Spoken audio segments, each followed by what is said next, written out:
On this episode of Know Your Body, we welcome Julie Stapleton, former Dallas Cowboys cheerleader and former First Lady of Newport Beach. You might know her as a Pilates instructor or real estate agent, but we know her best as a patient. Here with Julie Stapleton, the former All-Star Dallas Cowboys cheerleader, as well as the former First Lady of Newport Beach. Yes. So welcome and thanks for coming back. Thank you. Great to have you here. So tell us a little about Julie. Tell us about, your upbringing, where you grew up, and how that all led you to become a Dallas Cowboys cheerleader.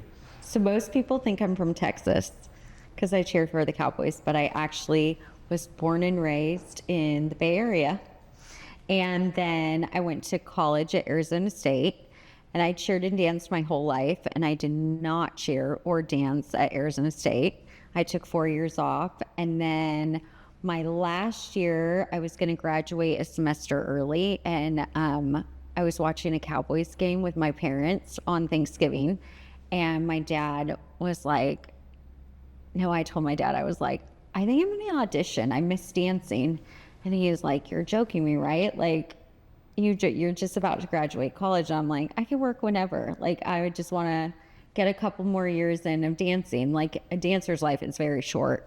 Because of injuries? Because of injuries, because you age out. It's like anything else. Like, you just age out and injuries are big. Yeah. And you can't make a living off of it. Well, some people can, but like, I'm not going on tour or anything. Yeah. So I auditioned and I tried out.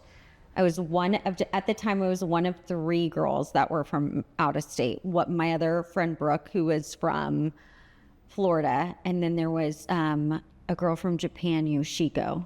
And we were the only 3 from out of state. And we auditioned. Back then it was like a 4-month audition. We started in March. Wow. And then we came back in April. And then we made it into training camp in May. And then we found out we made the team in July. Wow. So Walk me through that. So each audition is how long and what are you doing? So the first audition, now they do it on video. So the first round is on video now. We were in person. So you do like a freestyle dance and they teach you a short routine and you perform it. And then the second round is you come back with your own routine and then you perform that. And then you perform the routine that they gave you. So that's the second round. That's like in April, you go home for a month. And then the third round is training camp, where they make cuts throughout. Like every week they make cuts. You said it was 3 of you, meaning 3 of you for that whole process? No, there was over 1,000 girls that tried out. Wow, okay. And then every time they cut it down. Okay, so 1,000 in the beginning, and then the second round was about how many? Probably like 400, okay, so 500. And yeah, and then the third round, only like 20 something make it into training camp. And then whoever makes it on the team. I think that year, 12 of us made it on the team, maybe a little less. So pretty competitive. Yeah, it's very competitive. And so that third round, you said it's part of the training camp. Walk me through that. What was that like? Oh, that's so fun. It was so fun. It was stressful, but it was fun. It was way harder when I did it. We were under a microscope with weight. So we would get weighed every day. And then our weight was posted on a bulletin board and for everyone to see it. Well, all the other competitors to see. Oh yeah. Oh wow. Oh yeah. And then so it was like, and I still have the Excel spreadsheets. They're hilarious. They're like trauma, but whatever. They're kind of funny. But we went to etiquette class. We had training. We did like football training. We had to know like all the signs that the referees did. We had to like actually know the game because you didn't want to cheer like you really, it's just music playing overhead and you're cheering, but you also like need to know what's happening in the game. So we went to all that, and then we would learn routines every day, and we would train with our trainer, and it was fun. It was very stressful, but very fun. And you were integrated with the actual real team? Yes. Yes. The whole time you're integrated, except for the prelims. And the prelims were the first 2 rounds? The first round. Oh, first round. So second round? The first round, you're with them. Yeah. Oh, wow. Because whoever gets cut from because they do cut rookies, then they don't go to training camp. I see. And then it used to be they didn't really cut vets in training camp, but now I think they started. Oh, wow. So that even makes it more competitive because now the people that could be kind of nurturing you or helping you Or Now not they're competing fighting against, for their yeah, spot. fighting for the Yeah, same spot. yeah. It's really, you would think it would be so competitive, but it's actually like, it's kind of like you're all going through the same thing. So it's not really competitive at all. You honestly like cry. We cried so many times when someone would get cut because you get so close to people and then like they're like just disappear and you're like, what the heck? Like, and it could be for no reason whatsoever. It's like they don't like your hair color. They might change it. I mean, it's just like, it's just. Were there instances where you saw people having their hair color Oh change? yeah, we did a makeover day. That was part of training camp. But the sad thing is like sometimes they change like a girl's hair color. Like say she comes in and like my girlfriend Leah came in as a blonde, like this blonde, tall, gorgeous, like supermodel, and they changed her to a redhead. Oh, wow. She made the team. Thank God. But like other people do get like the transformation, like they're blonde or brown hair and they get changed like total opposite. And then they're like, okay, bye. And now they're like left with their, and you're like, what? Why would you do that? Just cut them before. But yeah, it is what it is. So is the expectation for somebody like Leah to keep the red hair the whole time? And if she doesn't, then she'll be out. It's like a look. Yeah. They want a certain look. Yeah, they want a certain look, and you have to look at the team like overall. So they want to go to every demographic. Oh, interesting. You know, it's funny you say that because when I think back to my childhood and think about the Cowboys, I always think all the cheerleaders were blonde hair, blue eyed, but I guess not. No. That's just kind of the image that I have. But maybe You have to have them all, you know, because like what if that's not someone's flavor? Like blonde hair, then you have the brown haired girls or the exotic more looking one, the more curvy ones. It's different rules for different girls. Yeah. Honestly, it's so. I would love to tell someone like, oh, you can audition because you're like cookie cutter. You would be, but it's not that whatsoever. Like one day they could be like, oh, you're too short. Yeah, I mean, I'm 5'4". I'm not tall, and that's another misconception. Everyone thinks we're so tall, and no, most of us are like 5'5", 5'6", 5'4". One girl was 5 foot. Oh, wow. She was tiny. That's good. That's good probably for people to hear that you still have a chance. Yeah. Well, now they might do a height requirement because there was a big deal about this one girl. See, I'm a veteran. Like, I'm an alumni, so I get to hear, like, the drama, and I'm like, oh, my God, what's new this year? Like, oh, gosh. They get paid a lot more, though, so I don't feel bad. You're mentioning to me that it was, like, something really low. $50 a game when I did it. Wow. Yeah. So it's essentially a volunteer position. It's that, basically. Yeah. $50 a game. $50 a game before taxes. Wow. I guess the nice thing about Texas is there's no state income tax, but yeah, still. but we still get taxed. Yeah, you still get taxed. Yeah, there's still federal income tax. That's true. And the property taxes are quite high. Yeah, they're much higher. Quite high. Every place will find a way to get you. Yes, exactly. Yeah. So what did you do during that time? I was a full-time nanny. Hence why maybe I don't want children. I don't know. I was a nanny to 6 children. None were twins. At the same yes. time? Wow. None were twins, all from one dad and mom. Wow. Ranging from, I think it was 9 to 1. It was a challenge. Yeah. I think that was like my birth control that I'm like, no, I'm good. I did that for a while. I got my real estate license. You had to have jobs that were flexible. Yeah. Because if they called you and were like, oh, we need you on an appearance, like, yes, you could say no, but like, you really couldn't say no. And those appearances were not paid? You just had The appearances were paid. So Okay. every year you got an increase. So if your first year you got $100, like my fourth year, $400. Okay. So per appearance. Per appearance, okay. The games were still $50. Okay. The games are still $50. If you're a nanny and you're saying that you have to be flexible, how are you flexible with a nanny? Because I feel like you're there to help the kids when those parents are working. I know. Well, the mom was a stay-at-home mom. No, sorry. The dad was a physician, and he was the sponsor of the Cowboys. So he knew the deal. Okay. He knew going into it. Like, Okay. yeah, she could be. They had like 4 of us on call. That's nice. And what Did you now? do a lot in real estate, or did you? Yeah, I learned it. Yeah. I sold a house, and then I was just like, okay, like everyone's a real estate agent. I don't, I don't know. And then I got because I really love the human body, which is part of the reason why I wanted to do the scan. But I love the human body. I was really good at anatomy. I almost went back to nursing school. I instead, for some odd reason, like I love working out and I love like the physical element of it, but I was like always really good with anatomy and all that stuff. So I went into medical device sales. So I was like in ORs and I was making great money. And then it was like, you know. You did this after the Cowboys? Uh-huh. Okay. Yeah. So you finished with the Cowboys, and then you I went to medical device sales. sales, and then I got out of that, and then I went to, and then I was toying with, okay, do I go back to nursing school? But then I was like, I just worked with a lot of nurses, and they all seemed so miserable. I was like, oh my God, like, what is wrong with you people? Not all of them, maybe the ones in the OR, I don't know, but or the cath labs, they just were all miserable. Or maybe they just didn't like it because I was like a former cheerleader, and I'm like, hi guys, but I don't know. It could have been any of it. Who knows? Maybe a combination. Yeah. But I was like, no. So I went and got my Pilates certification, and then I worked under a physical therapist. And then I was like, well, maybe I'll go to PT school.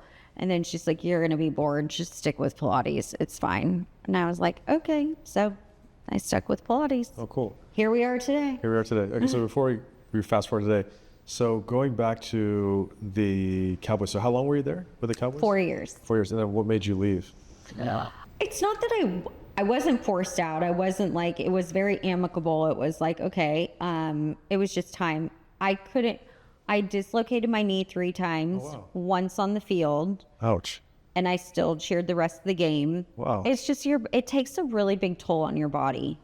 And it was just very hard, like a very big toll on your body. So I think like injuries played a big part, but I loved it. I still like get like nostalgia when I see the games, and I love like seeing the girls, and I miss it. And I still have dreams that I audition and, you know, make it. And I'm the oldest one on the team, but that I wake up and I'm like, never mind. But You could always coach them or something, right? You could always be the... yeah, you could. I mean, they have guest, you know, people that come in, but I don't know. I just love it. I would only have done it for like 1 more year. So yeah. We were talking about that Netflix thing. Documentary. I still need to watch it, but there's a lot of controversy in that. Were you entwined in any of that? Did you see any of that?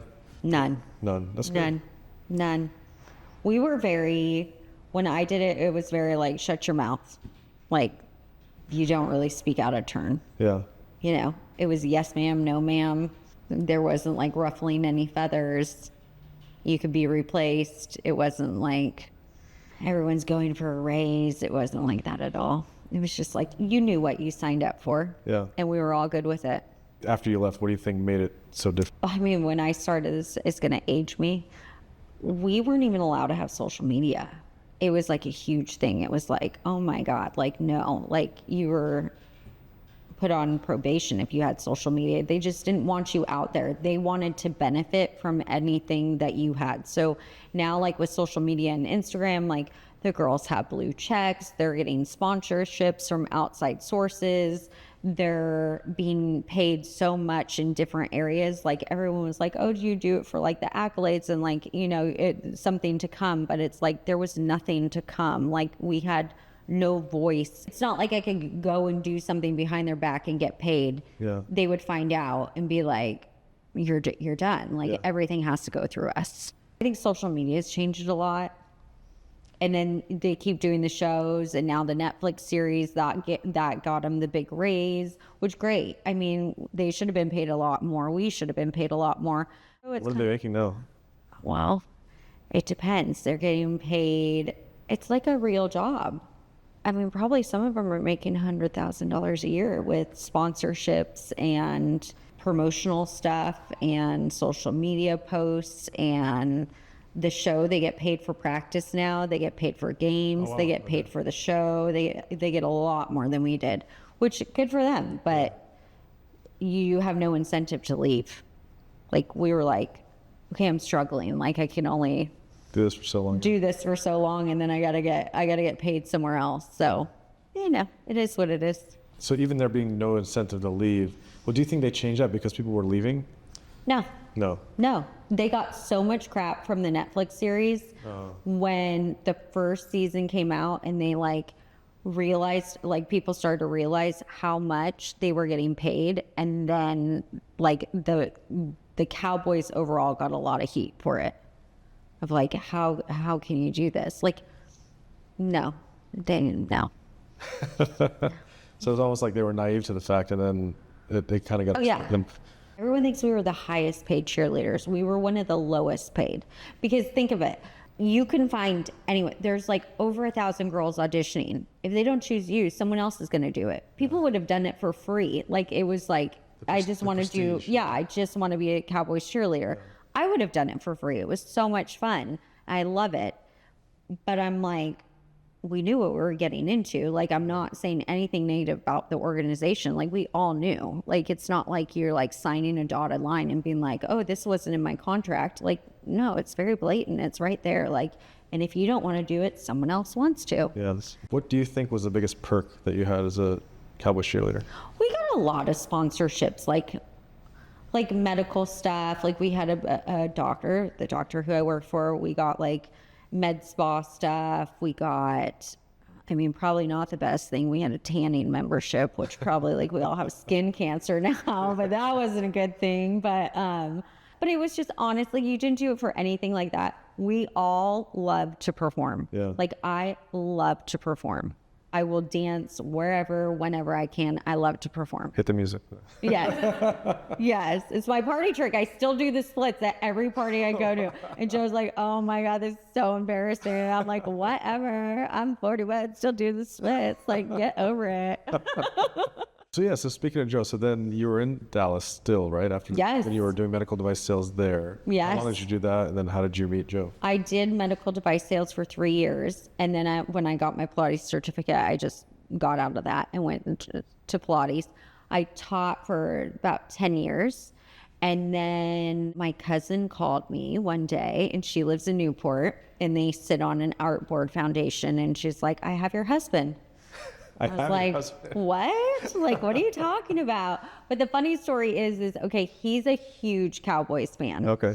So he's from California originally? Though? Yes, okay. But he played Pop Warner for the Cowboys, and his dad passed away 6 or 7 years ago. That used to be their thing. They would go to Cowboys games, and so he's a huge Cowboys fan. So my cousin was like, oh, my cousin, this was like 5 years before we met. She was like, oh, my cousin cheered for the Cowboys, showed him a picture, and he's like, great. At the time, he was married and was like, okay, well, great. I don't know what you want me to do with this. And then she's like, oh, just, like whatever, just look at her picture, bragging about me. And then fast forward 5 years, she's like, you should call my cousin, when he was getting his divorce. And I was still single. Convenient. I was still single 5 years later, whatever, just chilling. And then he called me, and we've been together ever since. Wow. So how does that conversation go? So he calls you out of the blue, never met you before. Never met me before. Never spoken to you before. Nope. So what is that conversation like? Hey, well, first I didn't pick up, and he like makes fun of me, and I still have his voicemail, and it was so like corporate. It's like, hello, this is Joe Stapleton, and I'm like laughing, and then I called him right back, and then we ended up talking for like 2 hours on the phone. It was very natural. It wasn't like awkward at all. It wasn't, I don't know. I don't even know what we talked about for 2 hours, honestly. I think I was making fun of him a little. He was making fun of me. He went to U of A. I went to ASU. That's our big rivalry. Yep. Everyone thinks we met in college. I'm like, no, we did not meet in college. We're 5 days apart too. Oh, and like birthday? Oh. Yeah. So like there's like very weird like things about us that you're like, oh, we probably crossed paths several times in life, but just never met. Yeah, that's met.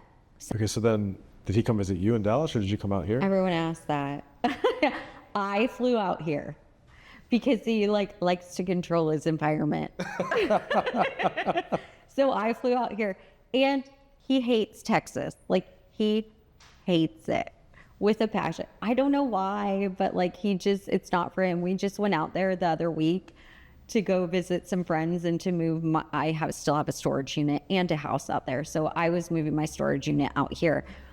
But he just doesn't get it, that one day it could be 85 and the next morning it's 30 degrees and it's windy and you're freezing. He just doesn't understand it. He's just like, why would anyone settle here? Like, there's just nothing to do.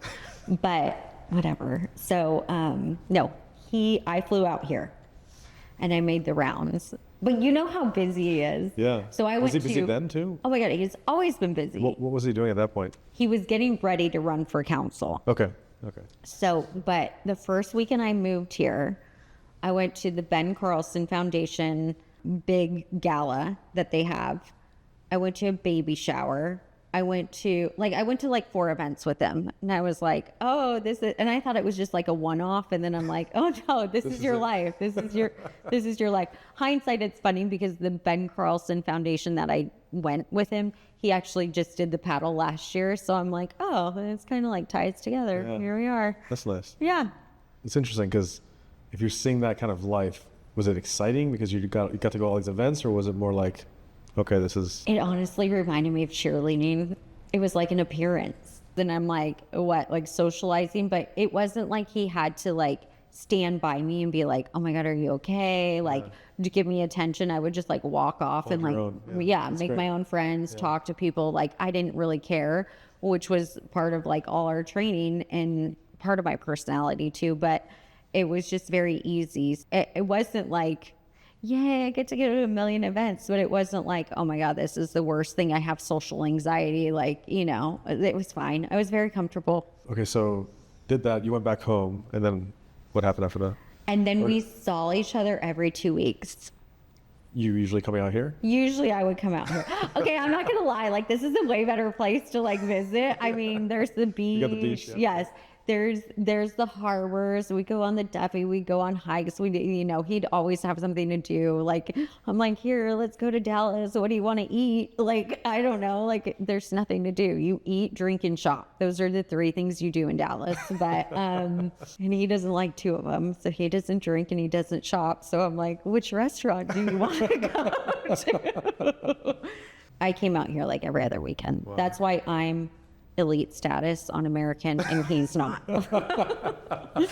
So I got some perks. Yeah. Yeah. And how was the proposal? What was that like? Oh, it was so cute. Tell me more. He did a great proposal because, okay, I tell him he's the least romantic person ever. I love my husband, but like he's just not very, you know what I mean? He's not very romantic. Like he doesn't like I look at all my friends' husbands, I'm like, oh, that's so sweet. Like, oh my God, you're so sweet. And like, I'm like, my husband, I'm like, but I had told him I wasn't going to rent my house out till he proposed. And then I got the property tax bill and I was like, okay, well, I guess I have to rent my house out before you propose. And he was like, you'll be fine. Like, what do you think? Like, we're not going to make it. And I was like, I don't know. Like, this is I'm uprooting my life for you. Like, who knows? So I rented out my house in March. I came back. I'd lost my voice. Why did you lose your voice? I don't know. I had no voice though. I remember that. I had no voice and he called me and I was like, oh, I just can't wait to I'd moved everything in storage by myself, which that's another story because now it's the hindsight. When we went back to the storage unit this past month, he was like, what the hell happened? Like you literally just threw your house in the storage unit. I was like, yeah, well, I didn't know if it was going to work. Like, he's like, literally, you saved toilet paper. I'm like, well, you never know. Like, who knows? If I need to move back, I needed toilet paper. Like, what am I supposed to do with it? Like, throw it, like, who knows? There might be another pandemic. I'll just get in my storage unit. Like, I don't know. So, whatever. Isn't it funny that during the pandemic, the one thing that went off the shelves was toilet paper? It was so weird. It was weird. That's the one thing people think about? It was so weird. I was just like, this what is happened the to just weirdest. using a bidet or something? I don't know. That's what I was like. And then I was like, I know of COVID, but like, no offense, like, excuse my French, but like, did it give you the like, I was like, what is happening? I'm like, I thought that was like Ebola. Like, what is going on? Like, I was so confused. I'm like, wait, are like people like, it's so funny. Like, I seriously was like, okay, am I getting like the wrong symptoms? Like, I thought you just got like a really sore throat and like, like you had these body aches and like you couldn't breathe. All of a sudden you're like getting and like toilet paper is going off the shelf. I didn't understand either. I was so confused. Anyways, hindsight, I'm like, I think people really like freaked out, but whatever. So I moved into my storage unit. Back to my engagement story. I moved into my storage unit. I get back here. I lost my voice. I don't know why I lost my voice. And he calls me and he's like, now I have no idea any of this is happening. I was so pissed off at him because one, I was like, I told you I would never rent my house out till we were engaged. So I was going against like my will on that. And I was kind of like a little bitter, like, oh my God, I told him I was not moving out here to be a girlfriend. Yet here we are. I didn't give him a timeline. I wasn't like, we need to be engaged, but I was just like, if we get into like year 2 of us living together and I'm not engaged, like I will be right back to Texas. Like, I don't really care. So pouring down rain, and I'm like, I'm not going out. And he's like, Nicole needs you to go out. And then he made up this whole story about like YPO and how they needed to like interview him. Joe's never been interested in YPO, but like whatever, all of a sudden he was. And then he had this story about how he needed to check the Duffy battery because the battery was low. So we had to go on the Duffy. And it was just, but they live on the water. So like we were going to go to their house through that. And I was like, being such a pain, I'm like, I'll Uber, I'll meet you there. And he's like, no, you have to come on the Duffy. I had no idea. I was like, oh God. I'm texting her and she's like, yeah, I'm like, what are you wearing to this dinner tonight? And she's like, oh, you know, cute, like A's clothes. Like, you know, we're going to A's. And I'm like, okay, like whatever. I'm like, I have no voice. I was so annoyed. And then we get on it's pouring down rain. We get on the Duffy. I'm like, listen, he's like playing all these songs. I don't know. I was so clueless. I'm like totally out of it. Like he's moving furniture in the Duffy. I'm thinking he's checking the battery. I'm like, where's the battery in this thing? And then he moved a table and I was like talking to my girlfriend. I'm texting her about a concert. I'm like, yeah, we need to go to the Midland concert. And I turn around and I'm like, and he's down on one knee and I'm like, oh my God. And then he proposed. And then we went to my girlfriend Nicole's and he had flown in one of my best friends from Dallas. So she was there. And then we were all going to go to dinner.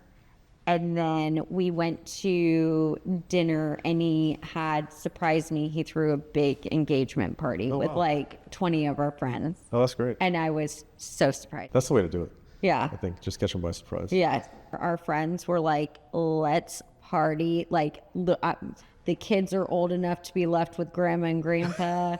Like it was so much fun. We had the best wedding. I think because we were older too. And like, we could afford the things that we wanted to. Yeah. The place that we rented, like we rented this massive estate and it was so pretty. It had like the most beautiful pool on like these vineyards. And we said in 5 years, we'll go back and rent it out again and invite our friends back if they want to come and just do a rager. And the nice thing is in the summer, it's quiet out there because most people leave. Quiet. Yeah. And they cook for you. Like there's like a grandmother and it's like ran by this family. Oh, okay. And they cook for you and it's like this, it's gorgeous. It's so nice. Don't forget me. Okay, we won't. Yeah. After this house renovation, it might be 10 years, but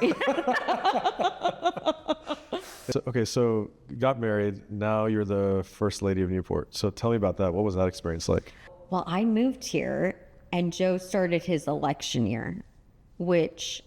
For council? Yes. Okay. When we first met, he was like doing all these fun things. Like he'd be sailing on the weekends and doing like all these fun things that I was like, oh my God, I want your life. Like I'm in Dallas doing nothing because there's really nothing to do. Like I'm going to go to Neiman's again and just walk around. Like I felt like a high school kid, that goes to Target and walks around. Like that's our lives. But I was like, oh, he's got like this fabulous life. And then I moved here and he started his campaign where we had to knock on doors. So the first 3 months. They still campaign like that. So okay. Yeah. We're getting ready to do it again this summer because he's up for re-election. But the first summer I was here, we knocked on doors every single weekend. Friday, Saturday, and Sunday. I was like, you tricked me. Like, what was this? Like, I didn't even know this was happening. But then he won, so it was all worth it. And then he spent 2 years on council, just as like a council member representing District 1. And then he got elected to mayor. And then I became the first lady. What was that like? A lot of responsibility and a lot of events. It wasn't so much, like more responsibility on him because even though it's a smaller city, no one ever thanks you or compliments you for doing public service and like, oh, you're doing so great. Like, even though you're not even getting paid, it's not a paid job. Like, he still has his job. It's like the negative, like, oh my gosh, this and this is what's wrong with the city. So it's a lot of like negative feedback all the time, which he doesn't mind. But me, I'm like, I'll kill him. Like, don't talk about my husband. Like, like it is funny how little people pay attention to local stuff, which people really should pay attention more locally, because that's how you can make a change. Yeah. Like, people are like doing all these like national things, and it's like, I get it. Like, you want to have a voice, but you got to focus on local politics, because that's where that's where you can also that's where you can move the needle the most. Yeah. It all starts local. I agree. That and school board. It's like the two things and then people just throw it at the wayside, and they're like, oh, whatever. And I'm probably guilty of it, because when I lived in Dallas, I'm like, who's on council? Like, I had no idea. I know so much about Newport, and I've only been here 3 years, and I know nothing about Dallas and like how it's run, like as a council or anything. I know we elect people, but I mean, what is one of the most interesting things you've learned? There's a lot. Newport's public safety is insane. Like, the police and the fire are like next level. Yeah, we take care of the fire department, so we. Yeah. But I mean, just they have the candidates that come in, just the staff, just everything is like really like they're like very classy, top. Yes, top tier. Yeah. The water, how we're like fully functioned on our own water almost, is very interesting. Just the inner dynamics of a city that I was like, I would never have known this if my husband was not on city council and was the mayor, and he gets police reports every day. Like, oh, really? I'm like, that was interesting to me. I'm like, why did they tell you? And it's like, because they need to know what's going on. So it's just like the little things that I'm like, this is so interesting that I wouldn't think of necessarily, that I'm like, okay, so. But it does. It's all local politics. And so it comes all on the 7 of them that are on there right now. And do the 7 council members, when they come together, are they usually aligned? Most of them are usually aligned. Okay, that's good. There's a few issues that, not everything's going to be perfect, but usually they vote 7-0. Oh, that's great. Most of the time. There's not really too much about Newport Beach that's bad. Or controversial. Controversial. There's some things. Like, there was this big petition going around for the surf park and for this housing development, and it's just like, if you dug deep, it's the same developer behind both of the things, and it's like, but people just don't read into it, so it's like they don't really know what they're signing. That's really frustrating. I think that's another thing that's like very eye-opening, is really like people just they'll sign anything. People don't understand what they're voting for. Yeah, that's true. Like, and you see ads based on, and the ads can really see, you're like, wait a minute, that's not what that means. Yeah, exactly. But most people don't take the time, like you said, to really understand. To really read it. Yeah. And that's the thing. It's like, says you're against low income housing, but really that's not it. It's like almost the opposite. But people don't go in and be like, oh, let me research this. Let me see who's behind this. Let me see like what's going on with this. And you always see in those ads, it's like, vote yes or vote no on crop, whatever. But then you see in the fine print of who's behind that. The PACs. And you're like, well, you got to do your own research. Yes. We're not catching on. Like, okay, like whatever. So it sounds like heavy schedule, lots of appearances. There were times you said that sometimes you don't want to go because you're tired, which sounds exhausting. So you probably don't get to see Joe as much as you want to. So our first year of marriage, I saw him so little. I've seen him more this month that he has not been mayor than I have our whole entire first year of marriage. That's good. It's like he's home at decent hours. He's just like a very all-in person. Yeah. So he shows up to anything. Like he said that, like, I'm going to give 100% because I don't know if I will ever be in this position again. So I'm going to go to everything. I'm going to show up. I'm going to do my best that I can. No one will ever be able to tell me that I didn't give it my all. And so I was fine with it. Now it's just more relaxed. We don't have to go to a lot of things. I don't have to do a lot of things. We get to go to the fun stuff. Then what's after that? Does he just want to keep doing this, or what do you think? Focus on his business. He's a wealth manager. Oh, I didn't know that. Yeah. And he still does that? Yeah. In addition to when he was married, he still does that? Yeah. Wow. That was the thing. It was like... How? He worked every single day. Wow. No joke. Would go to the office on Saturdays and Sundays after events. He would not sleep. Like, he was in the office every day at like 5:30. Wow. And then we'd go to events, go back to the office. Wait, so he's married and he was still doing that. That's incredible. Oh, yeah. You told me that a couple of times that he basically, even though you're local, you're mayor of Newport, but he had some meetings on the national level. What is that just to kind of get support to do things at Newport, or how does it? Yes. So the dredging project that's happening in the harbor, he had to go to DC for that to help like lobby people to get the dredging going and to bring all the extra stuff into Long Beach so it's stuff like that that's very behind the scenes that no one like really looks at. There's just a lot. Seems like it's kind of a complex family that you have to kind of take care of. Yes. Yeah. Well, because you have to think like they try to control most of it locally, but then some things they try to get around the state, right? Because but the state has so much power that you're mandated by the state to do certain things. And if you don't do those, you get fined, which Huntington's having a problem with. So like, it's just all these like moving pieces of the puzzles. Like COVID, like the beaches didn't get shut down here. That was local government who was the mayor then, didn't shut the beaches down. So it's a very localized. And it seems like if there's different parties, right? So if one party is controlling the local, but then another party is controlling the state, there's always going to be always. Yeah. Always. And I feel like that's not a great way to get things done. No, it's not. This is why I don't affiliate with a party. The only party I'm interested in is the after party. Yeah. That's the only fun party. That's right. That's right. So transitioning so you came in for a scan, and we loved having you. Tell me what made you want to get the scan. I was just so interested.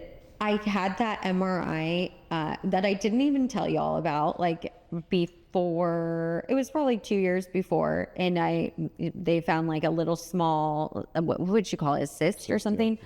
I was having problems with my hip, and then this was found, and I was like, oh gosh, like what else could be in my body? My sister had just gotten diagnosed with colon cancer, so that was probably a big thing.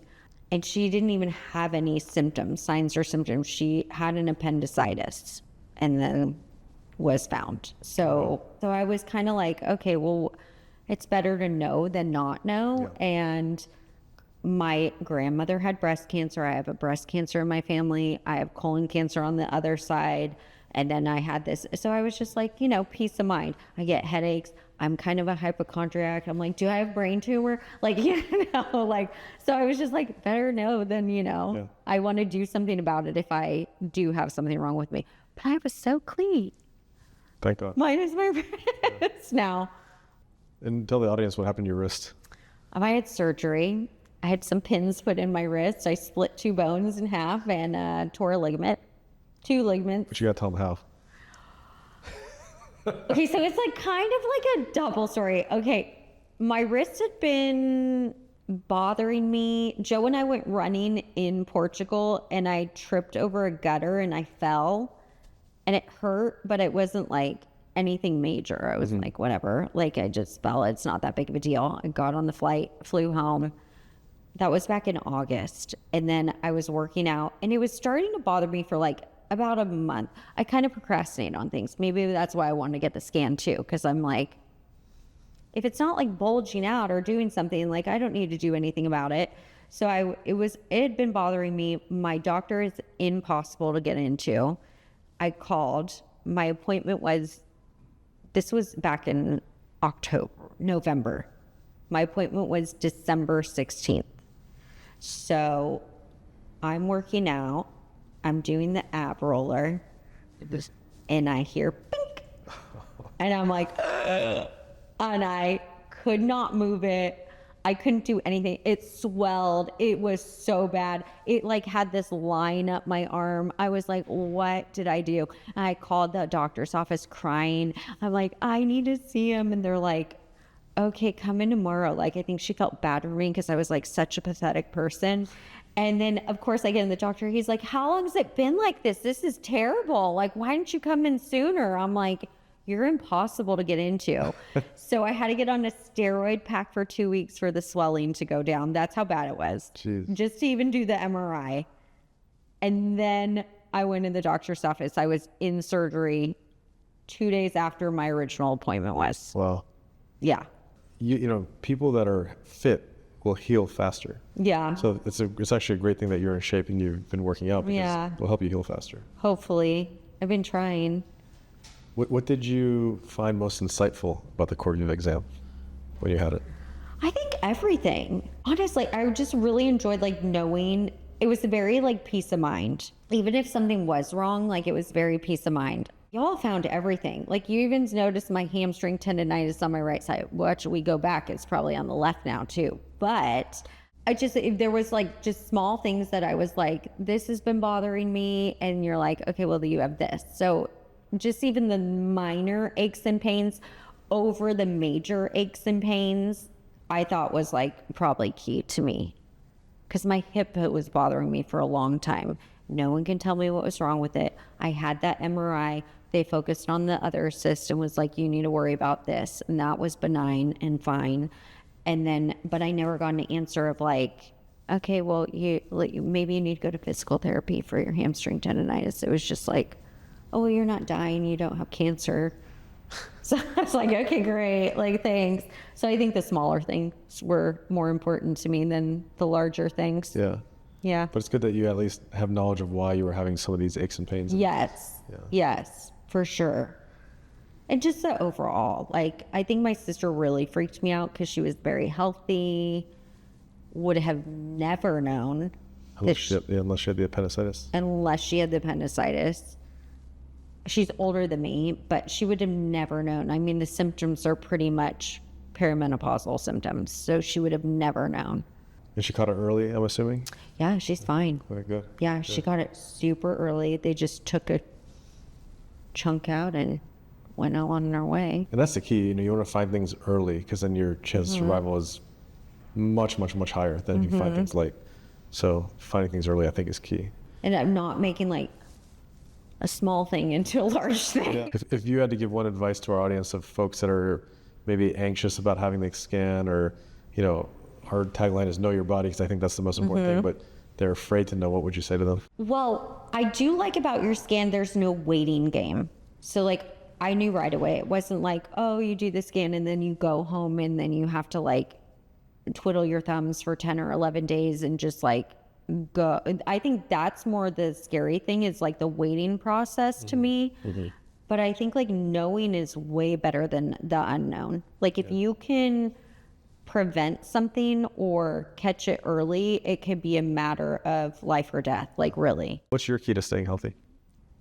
You gotta try to move every day and try to eat healthy. And yeah, you get the occasional like, yeah, I want this, I want that, but like you got to get back on track. I think just eating clean, a lot of it's in eating. I feel like and I'm guilty, but sugar is the devil. I'm trying to get way better at it. Yeah. Because that's big in Alzheimer's, I believe. Well, sugar is bad for you for many reasons, but artificial sweeteners are also just as bad. Yeah. Yeah, so just stay away from all that. Just stay away from it. Yeah. Like I try to, but I like ice cream too much. Moderation is key. Once in a while. Moderation Once is in a key, while, but yeah. I'm not like, gorging out on things every day. But yeah, I just stay active. Try to stay active. My body feels better when I'm active. Absolutely. My mind feels better when I'm active. And it's the same thing like when eating. I just try to be like mindful of what I put in my mouth, because it's going to affect how I feel. Smart. That's perfect. Well, great seeing you as always, and thanks for coming. Thank you.